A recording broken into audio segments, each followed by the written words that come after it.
Was there an actual Bridgerton family in Regency England? Which real-life figure might have inspired Lady Whistledown's character? And just how did the costume design team marry history and fantasy in the women's decadent costumes? Our costume department is incredible. It is Regency with a twist. Everything is just so bold and it's beautiful. Hi, I'm Joy. Get ready to be enthralled. Did the Bridgertons exist back then? If you love this show, you're probably wondering, did Julia Quinn, author of the novels that inspired the on-screen hit, base the Bridgerton family on real life?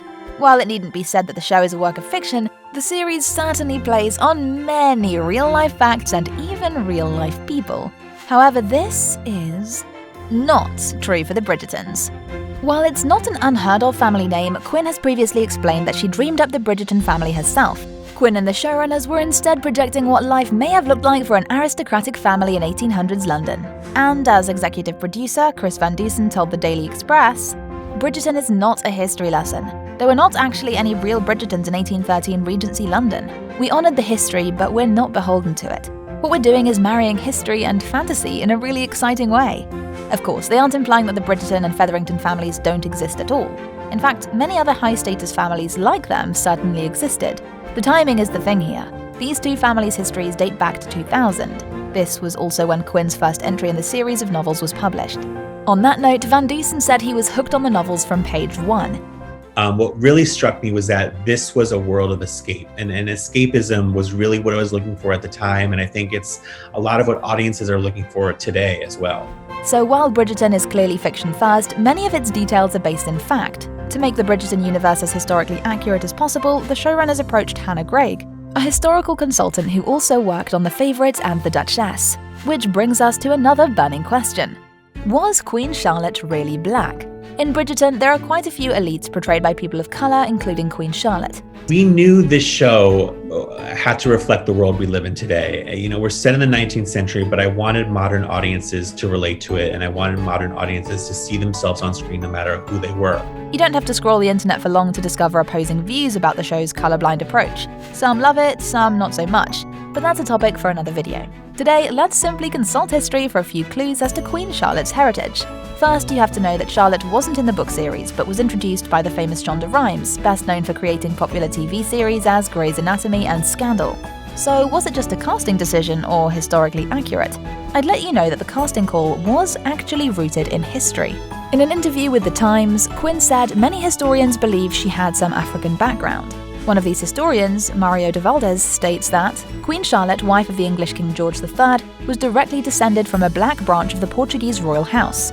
Many historians also looked at paintings of her and thought she had a few stereotypically African features, or at the very least, mixed ethnicity. The truth will probably always remain a mystery, but there are a few other facts we know for sure. One is that the show's depiction of the Mad King George III was accurate. Yes, sadly, his hallucinations and delusions are widely documented. Another truth we saw in the show? The loss of his favourite daughter, Princess Amelia, when she was just 10, pushed him over the edge. He was eventually declared insane and spent the last 9 years of his life in seclusion. This brings me to one notable historical inaccuracy in the TV show. Queen Charlotte didn't reign in real life. Instead, their son George acted as regent for almost a decade before the king's death. Of course, the most notable black elites we also see in Bridgerton include the Duke of Hastings himself, Lady Danbury, and Miss Thompson. History suggests that the Duke, the real one, was Portuguese, not black, and that other characters are fictionalized. It's also pretty unlikely that they would have had the same luxuries they do in Bridgerton. Would the Duke seriously vow not to have children? As we saw, Simon was hell-bent on ending his familial bloodline as an act of revenge against his father. Even his title seemed to bother him. He told his dying father of his intent to never have children so that the family name would die with him. According to the fiction, the Hastings were granted a place in the royal family by the Queen, which means it could easily be taken away. Simon's vow placed him in a category like no other, since men of that time valued their reputation and family lines above all. To be honest, this character trait is most likely fictional, both in the books and the series. The reason? Well, it was simply unheard of for a man to have no interest in fathering children. A peer determined not to have children would be absurd, Hannah Gregg said in an interview. Luckily, Simon eventually changed his mind, since we saw the couple's son at the end of season 1. In the books, Simon and Daphne do eventually have 2 sons, but their first 3 children are girls. So considering that Bridgerton has already changed many details from the books, we'll have to wait and see if they expand their family of 3. Either way, one thing's for sure, the kids will be handsome little things. Were marriage markets a thing? While most of the characters may be fictional, one thing's pretty clear. The often bizarre social customs of the time were spot on, like ladies not being allowed to be in the company of a man unchaperoned, but more on that in a short while. London's annual social season during which the marriage market opened is based on fact. During this 6-month season, high society families moved from their country homes to the city.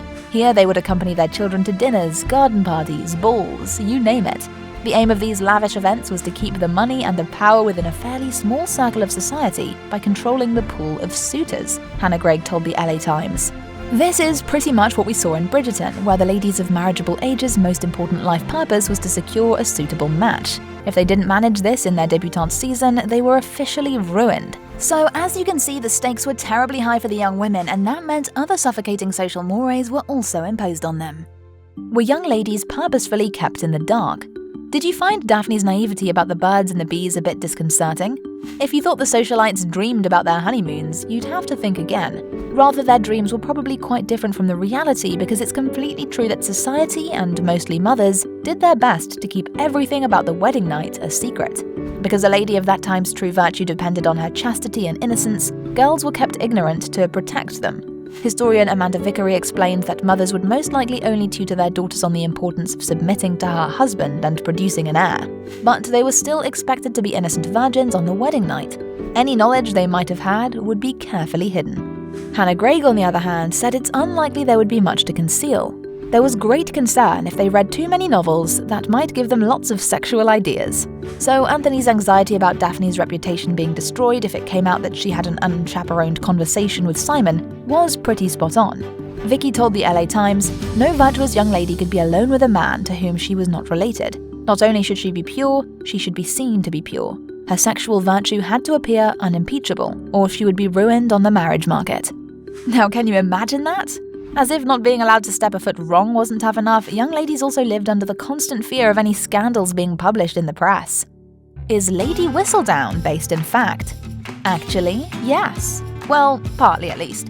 Gossip tabloids definitely existed in celebrity culture during the time of Regency London. The only difference? They were anonymous. The newspapers were full of all kinds of saucy details about what people are getting up to, said Gregg.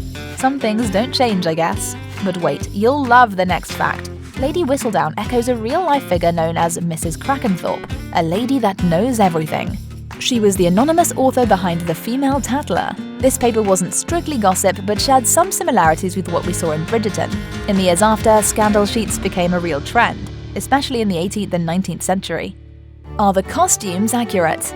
I think there are close to 7,500 pieces of wardrobe just made for Bridgerton. If you watched the first episode, you might have been puzzled by the brightness of everything. The kaleidoscopic costumes were brought to life by the award-winning costume designer Ellen Moroznik. Ellen got much of her inspiration from Regency paintings and drawings, but both she and Chris admitted this is the one area where they took the most creative license.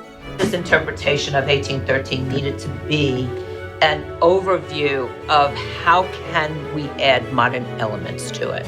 We've made it more luxurious and more sumptuous, and we've introduced a modern color palette. Bessie Carter, who played Prudence Featherington, initially expected lots of beiges and muted colors, but then Ellen showed her the book with ideas. She went real, and it was like a painting from the time, high fashion, and it was like a high fashion thing, and she was like, Shonda.